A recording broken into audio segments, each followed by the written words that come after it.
Hello everyone, welcome to biophilic Bhavanapuri. So दोस्तों, आज हम बात करेंगे कोमेंसलिज्म एंड कमेंसलिज्म के बारे में। ये दोनों क्या है? These are the population interactions. और ये ऐसे पॉपुलेशन इंटरैक्शन है जिसमें दो स्पीशीज जब एक दूसरे के साथ इंटरैक्ट करेंगी तो या तो उनको बेनिफिट होगा या उनको नुकसान होगा या फिर उनको कोई भी फर्क नहीं पड़ेगा।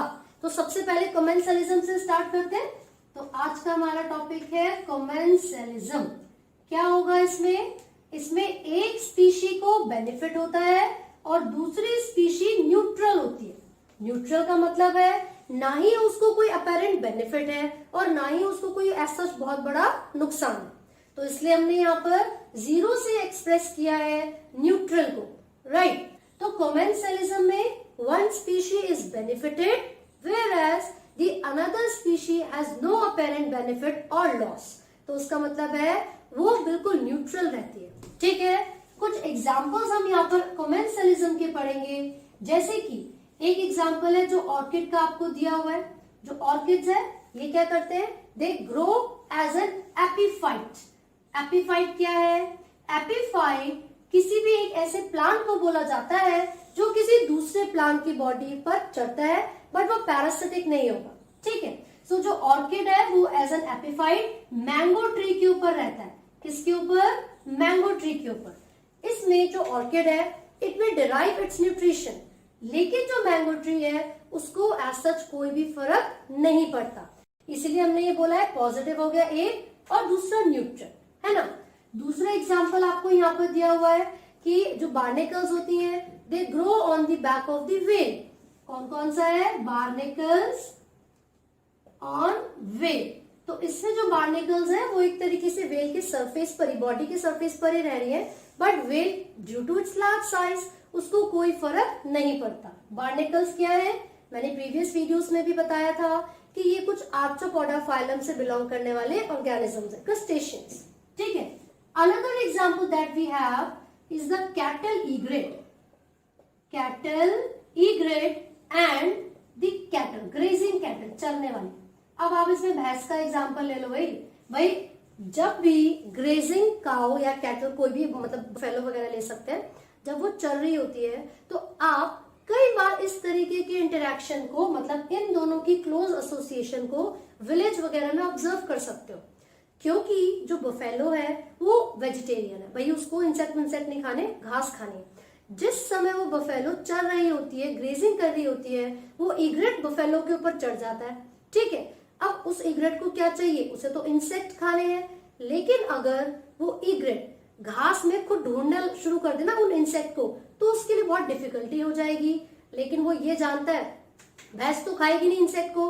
तो जिस समय वो भैंस ग्रेजिंग कर रही होती है, कैटल ग्रेजिंग कर रहे होते हैं, तो वो जो इंसेक्ट है दे जस्ट पॉप आउट, वो बाहर निकल के आ जाते हैं और ये इग्रेट उन इंसेक्ट के ऊपर जंप करते हैं और उनको खा लेते हैं। बफेलो को तो कोई फर्क नहीं पड़ने वाला क्योंकि वो तो वैसे भी वेजिटेरियन है, उसे तो खाना ही नहीं था, लेकिन इग्रेट के तो मजे आ गए। तो उसका मतलब क्या हुआ? एक स्पीशी को बेनिफिट हो गया and the another one is neutral. तो ये बहुत अच्छा एग्जाम्पल है, आपसे कई बार पूछा भी जाता है एग्जाम में, सो रिमेम्बर इट। एंड एक और एग्जाम्पल जो कि आपको गिवन है वो सी एनिमोन का है। जो सी एनिमोन है उसमें उसके पास क्या है? टेंटिकल्स होते हैं, ठीक है। टेंटिकल्स क्या है? These are like pointed structure जो कि इसके सरफेस पर होंगे। तो जो sea anemone and clown fish है, क्लाउन फिश, इन दोनों के बीच में जो इंटरेक्शन है वो भी कमेंसलिज्म है। Now why is it? ऐसा इसलिए क्योंकि जो सी एनिमोन के टेंटिकल्स होती हैं, ये क्लाउनफिश उनके टेंटिकल्स के बीच में जा जाके बैठ जाती हैं, तो प्रेडेटर से वो अपने आप को बचा लेगी। लेकिन सी एनिमोन को एज सच कोई भी फर्क नहीं पड़ता और वो न्यूट्रल है। तो इसीलिए हमने बोला पॉजिटिव और न्यूट्रल इंटरेक्शन कमेंसलिज्म होगा। तो यहाँ पर भी इन दोनों के बीच में कौन सा इंटरेक्शन है? कमेंसलिज्म। क्लियर है? तो यही चारों एग्जाम्पल्स हैं जो कि आपको कमेंसलिज्म में पढ़ने हैं। 1 मार्क में आपसे कुछ भी पूछ सकते हैं, ठीक है। सो जो लास्ट टॉपिक है पॉपुलेशन इंटरेक्शन का, वो क्या होगा? कमेंसलिज्म। उसमें क्या है? इसका उल्टा भाई, यहाँ पर एक को फायदा हो रहा है और दूसरी न्यूट्रल। कमेंसलिज्म में एक को नुकसान होता है और दूसरी न्यूट्रल रहती है। तो फटाफट से लिख लेते हैं पॉजिटिव की जगह हमने यहाँ पर नेगेटिव कर लिया, और इंटरेक्शन का नाम है अमेंसेलिज्म। क्लियर है? अब इसके दो ही एग्जांपल्स हैं जो मैं आपको बता रही हूँ, वो आप जरूर याद रखें, बिकॉज एनसीईआरटी में ऐसा वो मेंशन नहीं है। तो देखो क्या होगा। एक एग्जांपल तो आपने बहुत अच्छे से सुना हुआ है पेनिसिलियम का। तो जो पेनिसिलियम नोटेटम है, याद आया? पेनिसिलियम नोटेटम एक ऐसी फंगस है जिससे हम एंटीबायोटिक्स को डिराइव करते हैं, और उस एंटीबायोटिक का नाम है पेनिसिलिन। ठीक है। जब इसका नॉर्मल लाइफ साइकिल, जब इसकी नॉर्मल ग्रोथ चल रही होती है, तो अपनी डेवलपमेंट के दौरान ये एक केमिकल को सिक्रीट करती है जिसको हम पेनिसिलिन कहते हैं, and this chemical does not allow the growth of other bacteria. जो उसके सराउंडिंग में बैक्टीरिया अगर कोई प्रेजेंट भी था तो वो सरवाइव ही नहीं कर पाएगा। क्यों नहीं कर पाएगा? क्योंकि अपने लाइफ टाइम में ये एक केमिकल को प्रोड्यूस कर रही है जिसको हमने पेनिसिलिन का नाम दिया था, and this chemical does not allow the growth of surrounding bacteria. तो इसको क्या फर्क पड़ रहा है? कुछ फर्क नहीं पड़ रहा, ये तो उसकी लाइफ साइकिल का एक फेज है, ग्रोथ हो रही है इसकी। तो लेकिन जो बैक्टीरिया थे वो क्या हो जाते हैं? वो किल हो जाते हैं, वो मर जाते हैं। इसीलिए पेनिसिलियम और बैक्टीरिया के बीच में जो इंटरेक्शन है वो अमेंसेलिज्म। राइट। नेक्स्ट जो एग्जांपल है वो है black walnut tree. Black walnut tree, तो इसमें क्या है? ये क्या करेगा? जो ब्लैक वॉलनट ट्री है वो एक केमिकल को सिक्रीट करता है, जुलेनो करके कुछ उसका नाम है। तो ये इतने ज्यादा टॉक्सिक सब्सटेंसेस को प्रोड्यूस करेगा कि जो उसके सराउंडिंग में हर्बेशियस प्लांट्स होंगे ना, वो सरवाइव नहीं कर पाएंगे, वो किल हो जाते हैं। तो ब्लैक वॉलनट ट्री एंड दूसरा कौन सा है? ब्लैक वॉलनट के अलावा यहाँ पर हर्बेशियस प्लांट्स। तो इनके बीच में जो इंटरेक्शन होगा वो अमेंसेलिज्म है, बिकॉज एक स्पीशी को नुकसान हो रहा है और दूसरे न्यूट्रल है, उसको कोई फर्क नहीं पड़ रहा। तो यहाँ पर ब्लैक वॉलनट ट्री को कोई फर्क नहीं पड़ता, जबकि जो सराउंडिंग में हर्बेशियस प्लांट्स हैं वो ग्रो ही नहीं कर पाते। ठीक है। So this is all. I hope आपको ये समझ में आया है। इंटरेक्शन हमारा टॉपिक है, उसमें आज का टॉपिक जो पैरासिटिज्म है, ये एक ऐसा इंटरेक्शन है जिसमें एक स्पीशी को बेनिफिट होगा यानी कि फायदा होगा, और जो दूसरी स्पीशी है उसको नुकसान होगा। ठीक है। तो जो पैरासिटिज्म है उसको कैसे रिप्रेजेंट कर सकते हैं हम? पैरासिटिज्म, क्या हम यहाँ पर पॉजिटिव और नेगेटिव लगा सकते हैं? बिल्कुल लगा सकते हैं, क्योंकि मैंने बोला कि एक स्पीशी को फायदा है, पॉजिटिव साइन से रिप्रेजेंट कर रहे हैं, एक स्पीशी को नुकसान है तो वो नेगेटिव साइन से। ठीक है। बेसिकली क्या होता है, ये जो पैरासाइट्स हैं, मैं कुछ एग्जांपल्स दे देती हूँ, आपको याद आ जाएगा। जैसे कि लाइस यानी कि जू, जो ह्यूमंस के सिर पर होती है, बालों में होती है। जैसे कि टिक्स, जो कि डॉग्स के सरफेस पर, बॉडी सरफेस पर मिलेगी, है ना। ये तो मैंने बताया जो कि बॉडी की सरफेस पर प्रेजेंट है। कुछ पैरासाइट्स ऐसे भी हो सकते हैं जो कि बॉडी के अंदर प्रेजेंट होंगे, और जिस ऑर्गेनिज्म की बॉडी के अंदर या बॉडी की सरफेस पर ये पैरासाइट प्रेजेंट होते हैं, उस इंडिविजुअल को होस्ट कहा जाता है। ठीक है। तो जो पैरासाइट्स हैं उनको न्यूट्रिशन किसकी बॉडी से मिलेगा? होस्ट की बॉडी से मिलेगा। और ये जो होस्ट ऑर्गेनिज्म है वो ह्यूमन भी हो सकते हैं, डॉग्स भी हो सकते हैं, और जो पैरासाइट्स हैं वो बॉडी के अंदर भी प्रेजेंट हो सकते हैं, जिसको हम बोलते हैं एंडो पैरासाइट। और ये बॉडी के बाहर भी प्रेजेंट हो सकते हैं, बॉडी के सरफेस पर, तो उसको हम बोलेंगे एक्टो पैरासाइट। तो एंडो पैरासाइट का एग्जाम्पल क्या हो सकता है भाई? टेप वॉर्म हो सकता है ना। ये सब क्या है? जैसे कि tapeworm, roundworm, these all are the examples of endoparasite, जो कि हमारी बॉडी के अंदर मिलते हैं। ठीक है। कहाँ कहाँ मिल सकते हैं ये? लिवर में मिल सकते हैं, किडनीज में मिल सकते हैं, आरबीसी में मिल सकते हैं। राइट। तो ये हमारी बॉडी के अंदर जाएंगे और वहां जाकर प्रॉपर डेवलपमेंट करेंगे, मतलब न्यूट्रिशन को गेन करना स्टार्ट करेंगे। तो इससे किसको फायदा हुआ? पैरासाइट को। जब हमारी बॉडी में जा रहे हैं तो हमें तो क्या कर देंगे? वीक बना देंगे। राइट। बाकी एनिमल्स की मैं अगर बात करूं ह्यूमन के अलावा, तो अगर ये बाकी ऑर्गेनिजम्स की बॉडी के अंदर जाते हैं और उनकी मेटाबॉलिक रेट को स्लो डाउन कर देते हैं या उनकी बॉडी को वीक कर देते हैं, so these organisms are vulnerable to other organisms. मतलब जो शिकारी होते हैं, जो प्रेडेटर्स होते हैं, है ना, वो बहुत जल्दी उन ऑर्गेनिजम्स को कैच कर लेंगे क्योंकि वो वीक हो चुके हैं यानी कि कमजोर हो गए। तो ये हमने बात की है एंडोपैरासाइट्स के बारे में। और एक्टो के बारे में जब हम बात करेंगे so these are present on the surface of body. इसका एक एग्जांपल मैंने बोला लाइस ऑन ह्यूमंस। ह्यूमन के हेयर में, बालों में लाइस प्रेजेंट होती है। टिक्स ऑन डॉग्स, और डॉग्स की बॉडी सरफेस पर टिक्स प्रेजेंट होती है।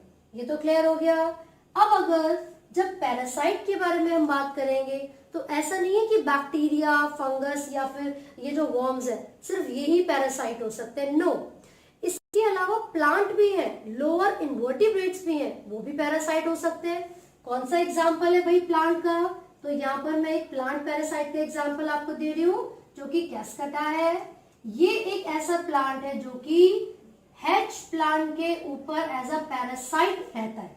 जो कैस्कटा है अमरबेल, वो पैरासाइट है हेज प्लांट के ऊपर, और ऐसा इसलिए हुआ क्योंकि इसकी जो क्लोरोफिल है, क्लोरोफिल एंड लीव्स, वो क्या हो चुकी है? लॉस्ट हो चुकी है एवोल्यूशन में, because the cuscuta is a plant that has lost the chlorophyll and the leaves during the course of evolution. तो फिर जब उसके पास क्लोरोफिल ही नहीं है तो वो फोटोसिंथेसिस कैसे करेगा? फूड की फॉर्मेशन नहीं होगी। इसीलिए जो कैस्कटा है वो हेज प्लांट के ऊपर चढ़ जाता है और धीरे धीरे अपना न्यूट्रिशन लेने का प्रोसेस कंटिन्यू रखेगा। ये तो क्लियर हो गया। लेकिन कुछ ऐसे भी पैरासाइट्स होते हैं जो कि होस्ट स्पेसिफिक होते हैं, जो कि होस्ट स्पेसिफिक होते हैं, है ना। तो भाई जो होस्ट स्पेसिफिक पैरासाइट होंगे, तो होस्ट स्पेसिफिक का मतलब है कि किसी एक ही होस्ट की बॉडी के सरफेस पर जाएंगे और जिस तरीके से अपना न्यूट्रिशन चाहिए वो लेंगे, है ना, किसी दूसरे होस्ट की बॉडी पर नहीं जाएंगे। तो अगर कभी उस होस्ट की बॉडी में इवोल्यूशन हुआ, कोई चेंजेस आए, तो फिर उसी के हिसाब से होस्ट को भी अपनी बॉडी में इवोल्यूशन लाने पड़ते हैं, उसको भी अपनी बॉडी में चेंजेस करने पड़ते हैं। तो यहाँ पर मतलब पैरासाइट्स को करने पड़ते हैं। तो यहाँ पर हम कुछ ऐसे इवोल्यूशन या फिर ऐसे चेंजेस के बारे में बात करेंगे जो कि पैरासाइट्स ने अडेप्ट कर लिया है। ऐसा क्यों? क्योंकि वो पैरासाइट जिस होस्ट की बॉडी में या उस बॉडी के सरफेस से न्यूट्रिशन ले रहा था, उस होस्ट की बॉडी में भी इवोल्यूशन हो गया था। तो क्या क्या चेंजेस आ जाते हैं फटाफट से वो देख लेते हैं।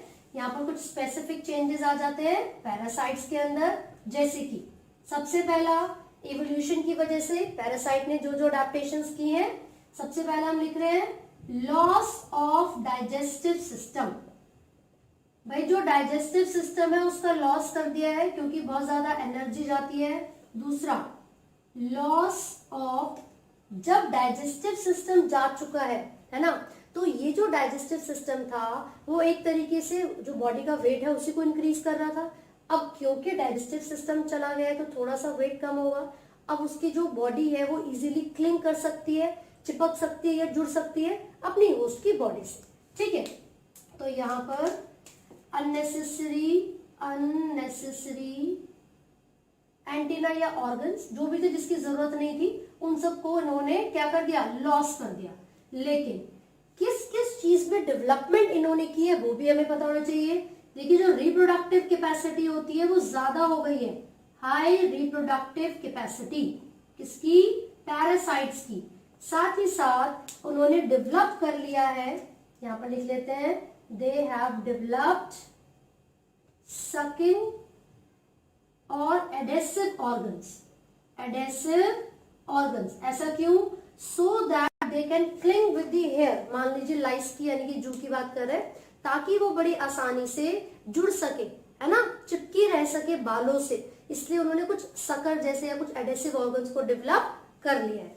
तो ये क्लियर हो गया। पूछा जाएगा वो कौन कौन सी अडेप्टेशंस हैं जो कि पैरासाइट ने इवॉल्व की है during the course of evolution, अपने होस्ट की बॉडी से नरिशमेंट लेने के लिए। तो ये चारों पॉइंट्स आप उसमें बताएंगे, राइट। ओके, आगे बढ़ते हैं। तो ये जो ऑर्गेनिजम्स हैं, जैसे कि कोई पैरासाइट का एग्जांपल ले लो, आप लिवर फ्लूक का एग्जांपल ले लो। तो जो लिवर फ्लूक होता है ना, इसको 2 होस्ट की जरूरत होती है अपना लाइफ साइकिल कंप्लीट करने के लिए। तो वो कौन कौन से होस्ट होते हैं लिवर फ्लूक के लिए? लिवर फ्लूक कौन कौन से होस्ट हैं? एक होता है स्नेल और दूसरी होती है फिश। इसका मतलब ये हुआ लिवर फ्लूक को अपने लाइफ साइकिल को कंप्लीट करने के लिए कुछ होस्ट या तो प्राइमरी और सेकेंडरी होस्ट होते हैं और कुछ इंटरमीडिएट होस्ट होते हैं। तो यहाँ पर उसको लिवर फ्लूक को 2 इंटरमीडिएट होस्ट की जरूरत है, तभी जाकर उसको अपनी लाइफ साइकिल कंप्लीट करने का मौका मिलेगा। इसके अलावा अगर मैं आपको यहाँ पर एग्जाम्पल बताऊं तो जो एनोफिलिस मॉस्किटो है, एनोफिलिस, उसको भी लोग बोलते हैं कि वो पैरासाइट है, लेकिन ये जो एनोफिलिस मॉस्किटो है, द फीमेल एनोफिलिस मॉस्किटो, वो पैरासाइट नहीं है, वो वेक्टर है। ये क्या है? वो वेक्टर है। वेक्टर का मतलब ये हुआ कि वो उस पर्टिकुलर पैरासाइट को एक जगह से या एक ऑर्गेनिज्म से दूसरे ऑर्गेनिज्म की बॉडी तक स्प्रेड करने में हेल्प कर रही है, ना कि वो खुद हमारी बॉडी के अंदर या बॉडी के सरफेस पर रहकर नरिशमेंट ले रही है।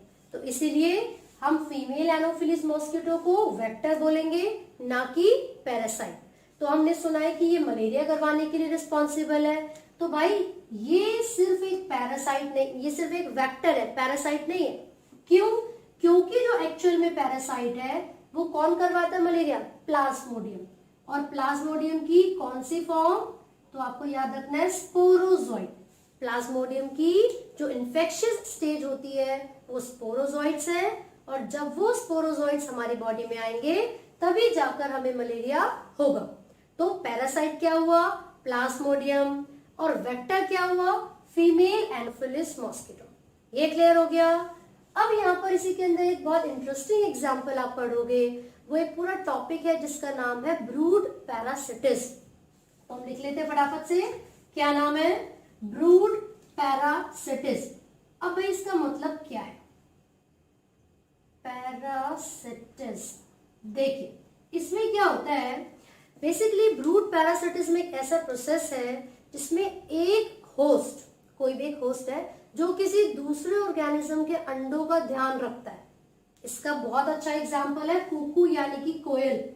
ठीक है, तो जो कोयल है जो हम आसपास में देख सकते हैं, कुकू यानी कि कोयल, वो एक बहुत ही अच्छा एग्जाम्पल है ब्रूड पैरासिटिज्म का। ऐसा इसलिए क्योंकि जो क्रो है यानी कि जो कौवा है वो अपने नेस्ट में अंडे देता है, राइट। कुकू कभी भी, कोयल कभी भी अपना नेस्ट नहीं बनाती है। इनफैक्ट वो क्या करती है, अपने अंडे जाकर क्रो के नेस्ट में दे आती है। अपने अंडे किसके घोंसले में जाकर दे आती है? क्रो के नेस्ट में। And due to the evolution, जो साइज और कलर है, size and colour of the eggs of koel, यानी कि जो कोयल के अंडे हैं उनका जो एग है उसका साइज और कलर, मतलब कोयल के जो एग्स है उनका साइज और कलर रिजेंबल करता है क्रो के एग के साइज और कलर के साथ। तो वो डिफरेंशिएट नहीं कर पा रहा है और क्रो को नहीं पता चल पाता कि ये जो अंडे हैं जिसका मैं केयर इतनी ज्यादा कर रहा हूँ वो मेरे नहीं, वो कोयल के। तो ये इसलिए बहुत अच्छा एग्जाम्पल है ब्रूड पैरासिटिज्म का। आपको ये एग्जाम्पल भी याद रखना है, और जब इसको डिफाइन करने के लिए आएगा तो आप बताएंगे इन दिस द कोयल और Kuku leaves her eggs in the nest of crow and the crow is not able to differentiate between the eggs of her, मतलब जो उसके खुद के हैं और जो कोयल के हैं। फिर क्यों? आपसे पूछा भी जा सकता है 1 मार्क में, ऐसा क्यों है कि वो डिफरेंशिएट क्यों नहीं कर पा रहा है? तो आप बताओगे due to the evolution the size and color of the koel's egg resemble the crow's egg. So this is all in parasitism. अगर आपको कोई भी डाउट है तो आप कमेंट कर सकते हैं, and do not forget to like, share and subscribe. Thank you.